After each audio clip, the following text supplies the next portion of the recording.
Not a ringtone I have. No way.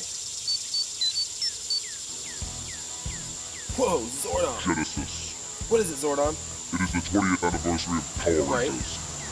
I know it's the 20th anniversary of Mighty Morphin Power Rangers, but what can I do? Play their greatest game, Greatest game. MMPR for What Super game? Nintendo. I know it was a fantastic video game, but what can I do? Review it. I'm out here in the middle of nowhere. There's woods everywhere.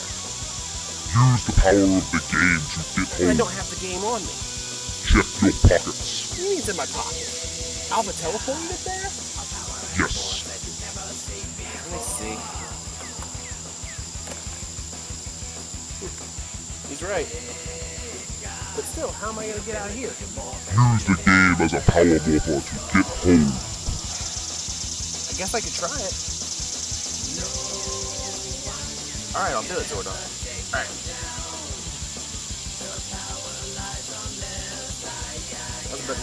No better time than the present.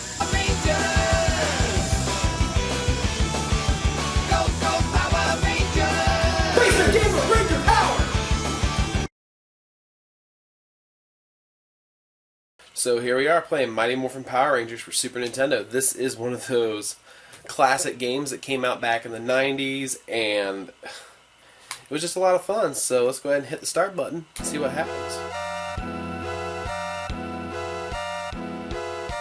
Alright, so here we are. We have the 5 original Rangers just hanging out in Angel Grove, and all of a sudden, the evil Rita Repulsa arrives. Now, she doesn't say anything, nothing happens, we just see her, and oh no, the Rangers are ready to go into action. So let's keep on moving here. The character select screen is really cool. You have the sprites of the original Rangers in their human form, and then in their Ranger form, which is pretty cool. So I'm going to select, for this mission, let's have a little fun and select Trini, who is the Mighty Morphin Yellow Ranger. I would usually select Jason, but I like having a little bit of fun sometimes. Changing up things, you know? It's a lot of, it's a great game, so. Here we are in Area 1. Now this is just a simple side scroller. You can't move up and down on the screen. You can move left, right, you can duck. That's about it. These gray putties, they just kind of die after one hit. Real simple. I mean, this was made for kids, so.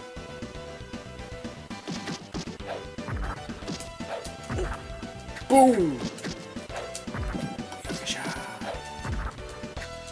Yeah, this is just a real fun action game. I've always really enjoyed Power Rangers ever since I was a kid, When I first moved here to Virginia, I, was 10 years old, and me and my mom lived out in the boonies, and so I really didn't have any kids to hang around with, so I kind of stuck with, loving all the superheroes and all the characters, and Power Rangers was just the new thing at the time, and just fell in love with it.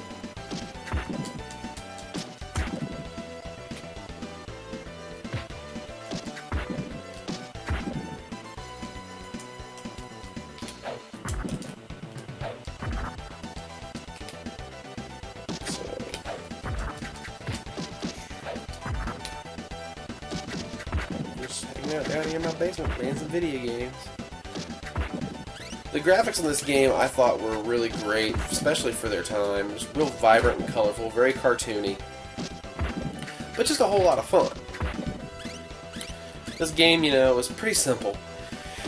You had 3 basic attacks. You had jump kick, regular attack, and your squatting attack. And then in Ranger mode, you get a bomb attack, which I think is pretty cool, which I'll show you guys when I get to the boss fight here.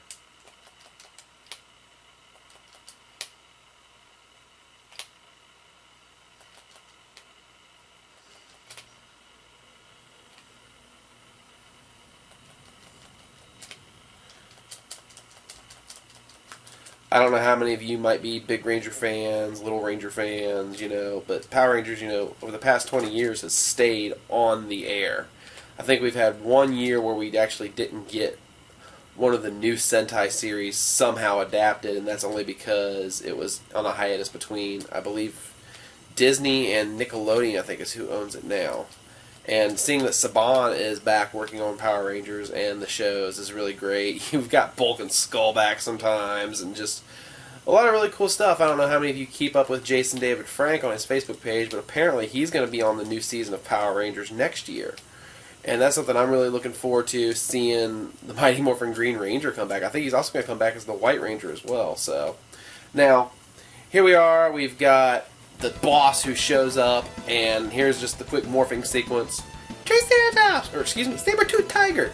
Either way, she morphs into a guy somehow. There is no femininity in this at all. She uses her Psy Blades as her weapons, but this is where I just have to get a good laugh in this game, as the female Rangers look just like the male Rangers. I don't even think there's any difference in the head design. The only real difference that you see is the colors and the weapons that they use. You know, Red Ranger uses a sword, she uses her size, Billy, he uses his staff, Zack uses his axe, and Kimberly uses her bow. But there's just no real difference in this, and that's what's funny, is just that they reuse the exact same character model. You would think they would have at least taken the time to make more feminine character models for the female characters, and possibly even just change, you know, the way the helmets look. You can change the sprites just slightly and get a better look to these characters. But I always thought it was cool to just pick up the park benches here, but for whatever reason it's not. There we go. Just throw those.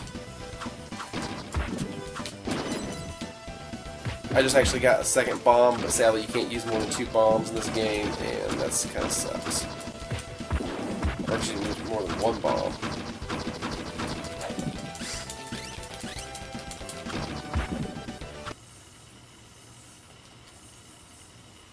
Just playing along. This is just, like I said, this is a game that's a lot of fun.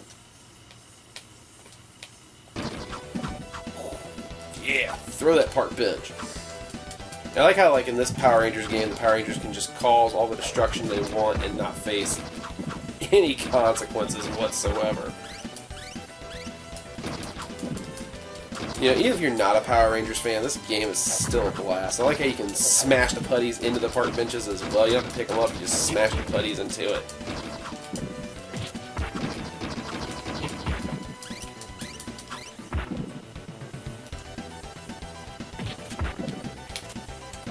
For those of you who might know my friend Tom Chaos over at Raging Nerdgasm, he's a big Power Rangers and Godzilla fan, and much like me, he likes giant robots and monsters and superheroes, and so I'm sure he's going to get a kick out of this video. At least I would hope so. Boom! Blew that truck slam up. Because that's what the Power Rangers would do. They'd beat people's cars. I mean, I understand people have car insurance, but I don't think it covers acts of Power Ranger.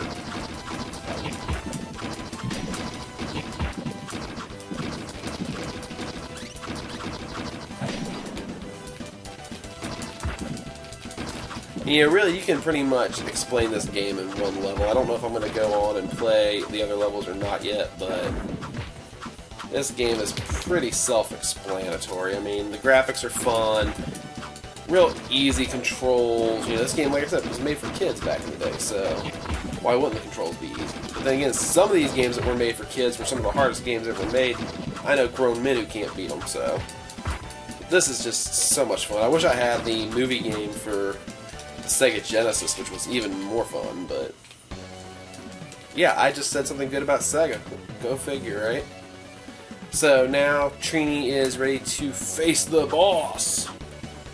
Now I actually think this guy's kind of one of the harder bosses in the game, mostly because he ends up losing different body parts and ends up becoming a floating head, and you have to jump around and kick the floating head.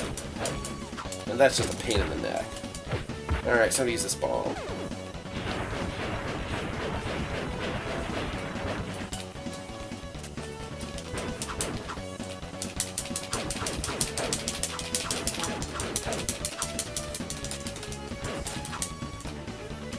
Skeleton guy, just such a funny boss. Just looks totally goofy, and see his head's floating up there, and now he's missing his arms, and I just gotta keep beating this guy, because if I don't keep beating him, he will get a chance to attack.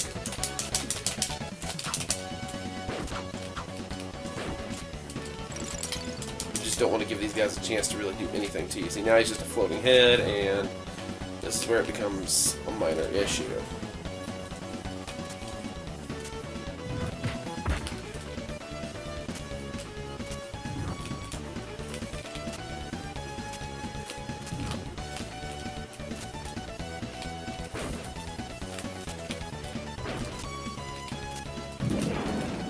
This is generally one of those games that I play through maybe about once, maybe twice a year.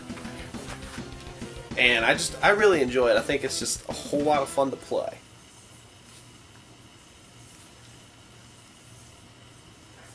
And with this, like I said, being the 20th anniversary, I'm just really excited for Power Rangers. We're getting so many cool new items. We've got the Mighty Morphin Legacy Megazord, Legacy Dragon Zord, the Legacy Dragon Dagger, the Legacy Morphers, all these great items that are coming out now, and I just couldn't be any happier to be a Power Rangers fan right now. You know, I don't really collect Power Ranger stuff like I used to. You know, I've kind of had to realize that I need to lower my collecting a little bit,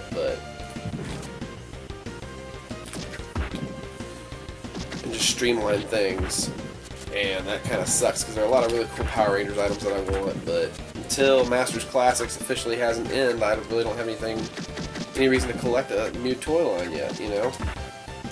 And even then when Masters Classics ends, I'm probably going to finish it up because there are a few items that I don't have, and then move on to another collection.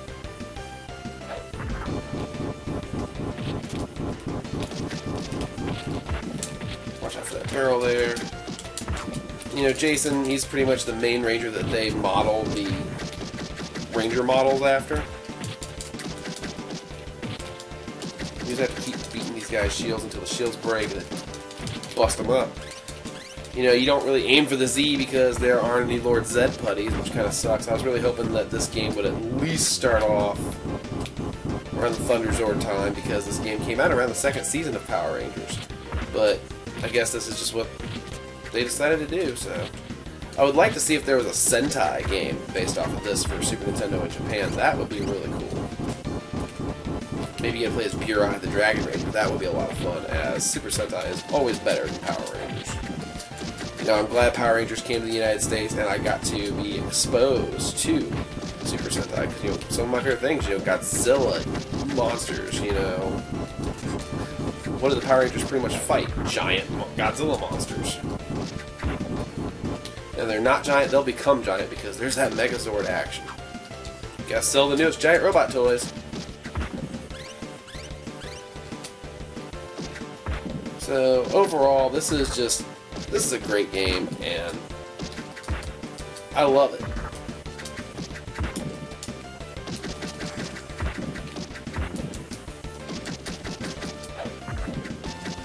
You know, just honest opinions, you know, I can't think of anything better that this could say about this one. There's nothing that I think could have been improved on with this game, to be quite honest. Maybe this guy shouldn't have a rake, I don't know. Graphics, well, yeah, graphics just with the character models for the female Rangers, that could be improved on, but that's such a minor gripe, I can't even really complain about it. You know, as a kid, I probably would have never noticed. And again, these games were made for just that, kids. As an adult, though, this game is still just hours of fun. I can play this game over and over and over again.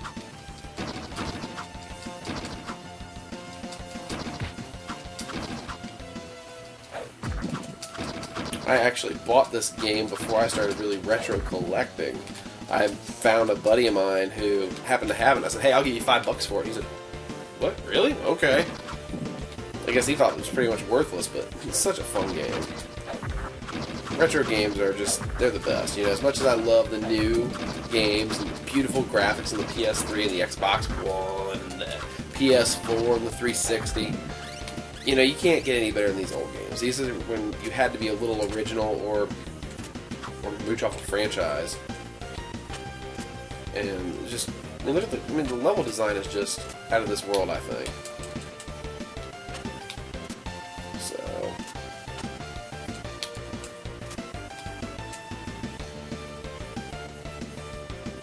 yeah, that's about it for this, and I just want to thank you guys so much for watching, and, you know, Follow me on Twitter. Subscribe to me here on YouTube. Check out my other people that I am affiliated with. Check out Raging Nerdgasm. Tom Chaos's videos are great. Sign up for collections.com. It is a great website. Like, just an awesome website to be a part of. Otherwise, thanks again for watching. Twitter is IHaveThePower82. Facebook is Facebook.com/Mossman82. And that's about it for this video. Thanks again for watching, and we'll see you next time.